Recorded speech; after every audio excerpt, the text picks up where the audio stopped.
Hey, welcome back to Fiction Fellowship. I just finished a book by Michelle Shocklee, and it just came out last month called Women of Oak Ridge. And it is a historical fiction with some Christian fiction also in there. And it was so good. I mean, it's a Michelle Shocklee book, so of course it's going to be awesome. But so I just finished it, and this book is set in Oak Ridge, Tennessee in the 1940s. And Oak Ridge was a secret city. So May and Sissy are recruited from their hometowns to work at a government job that pays a lot of money, and it is supposed to help save America and help them to win the war. So they don't really know what they're going to be doing at this site, but it's very top secret. Like, they have to have badges all the time to get in and get out.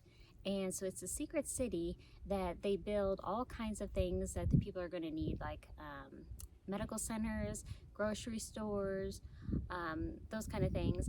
But it's just in the secret area that when you move there and you start working there, you don't really know what you're going to be doing. So May and Sissy are excited because they're going to be making a lot of money, and they can send some of the money at home to help their families. So they get there, and they have all of these different sites on, they call the reservation, and they're working on things, but they don't know what they're producing. And so everything is top secret, and they're told you can't say anything about what you're doing, what you're making. You can't say anything to anybody else, not even your coworkers. So it's a big mystery about what's going on. And so they're working there for a while, and they're working, making money, but they still have no idea what they're doing. So Sissy and May are roommates, and Sissy starts dating this guy named Clive. And as soon as May meets him, she just gets this weird vibe off of him, like something's not right. And he's kind of rude, and she doesn't really understand what Sissy sees in him, but she doesn't say anything at first. But after a while, she kind of asks Sissy, like, why are you even interested in this guy? He has no good qualities. You and him have nothing in common.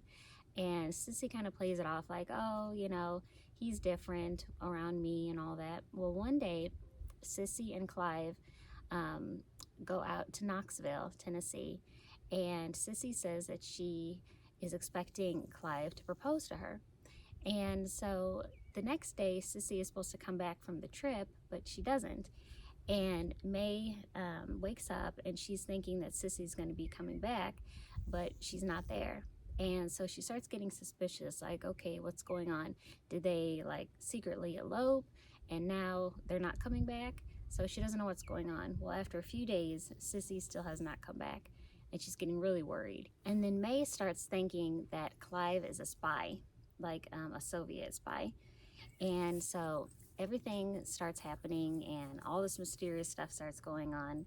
And then, so that's one part of the story. And then the other part of the story is in the 1970s, and May's niece comes to Oak Ridge because she's doing some work for school, and she wants to interview some people who worked in the Oak Ridge community area.